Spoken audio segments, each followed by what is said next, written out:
Press play because it's time to get ready for Austin Talks! At 3 o'clock in the morning on a humid day in Tampa, Florida, a local crackhead is rummaging through the trash in front of a Dairy Queen when all of a sudden, he's bitten by a radioactive mosquito! After 3 days of a life-altering transformation, this run-of-the-mill crackhead is suddenly the hyperactive and sporadic Florida Man! Able to confuse the entire nation in a single bound, stronger than the craziest PCP addict, and somehow always finds a way to still be addicted to crack. Well, that's Florida Man for you! Hey everybody, how's it going? And welcome back to another fantastic episode of Austin Talks! And I'm from Florida! Why did I open it like that? I don't really know. But being from Florida has a lot of good perks. While being able to live and exist in Florida is a superpower on its own, you can't help but wonder, why are people in Florida so crazy? Well, the answer to that is about as simple as, it's Florida! America's dumping ground for all washed-up celebrities, drug addicts, and all currently existing SoundCloud artists. But since I'm heading back to Florida to visit my family next month, I thought it was about time I gave you guys a real story about the illustrious Florida Man. For any of you who don't know who I'm talking about, most stories online have articles that state, "Local Florida man does something outrageous and survives," is where our hero from the story hails from. He's an overpowered man, who's usually on insane amounts of drugs, who can apparently survive basically any type of physical ailment, such as gunshots, stabbings, or maybe even a nuclear explosion. Oh, so that's where those mutants from the Fallout games come from. Since I lived in Miami, however, experiencing the famous Florida Man wasn't a normal walk down to the park for me. Most of the crazy and insane Florida people usually coexist over here in the Orlando to Jacksonville area. Anywhere south of that is usually where the cool Cubans and Jews chill, while north of that is actually where the South resides. Weirdly enough, in Florida, the North is the South.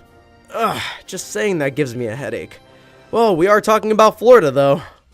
One day, when I took a small vacation to Orlando to play with yo-yos with my friends, we met up, chilled out a little bit, then discussed where we were going to eat.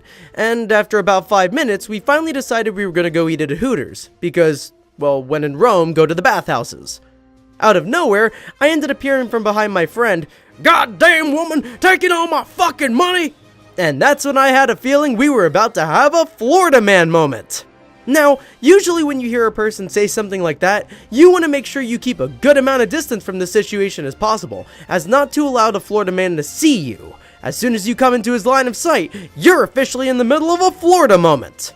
Me and my friends were all from Florida, so we knew to step away as far as we could so he couldn't see us. Weirdly enough though, as soon as we got behind a wall, we heard, "Shale, if you don't give me my money back, there's gonna be hell to pay!" Not 2 seconds later, we heard very loud banging on what we thought was a door. When I stuck my head out to see what the sound was, I noticed that it was the Florida Man banging on his car with his bare hands. Let's take a step back for a second if you guys can, and I'm gonna ask you a real quick question. If you attacked your car with your bare hands, how much damage do you think you could do? Do you think you could do A, maybe break a window and almost definitely break your hand?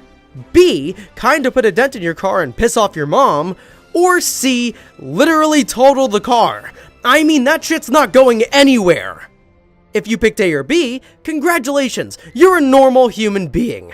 If you picked C, I suggest a weekend vacation at a good old rehab because you are definitely on some type of drug. Back to the story though.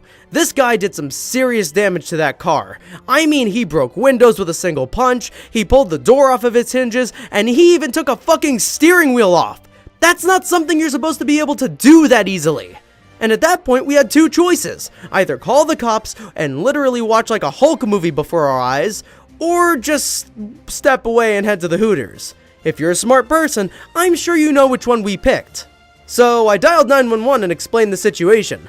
Unsurprisingly, the first question I received was, "Do you think the man is on any type of drug?" I answered with, "Can a person not on drugs total a car with their bare hands?" The police dispatcher said, "We'll have a unit dispatched immediately. Hold tight and do not engage the man." Needless to say, I didn't engage him. Once the police showed up, the situation became much more intense and serious.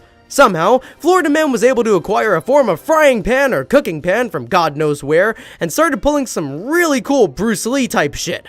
I gotta say, for a man on that many types of drugs to be that focused, I gotta root for this guy to try and make it out. Needless to say, he did not win. However, he did put up a solid fight. It took 5 officers to completely subdue him, and even then, he refused to stop squirming with the 10 prongs and tasers sticking out of him. But after that whole hour of blood, cops, drugs, and crying, the Florida Man was in custody and probably lived to entertain the internet another day. A great and obvious piece of advice to pull from this is, don't do drugs. And if you do, make sure you do them in Florida, because even you could be the next Florida Man or Florida Woman. Drugs don't discriminate, and neither should you. So, I will see you guys later. Make sure to follow me over here on Twitter and Instagram to keep up with all the boring shit I do in my life. And I'll see you guys on the next episode of Austin Talks.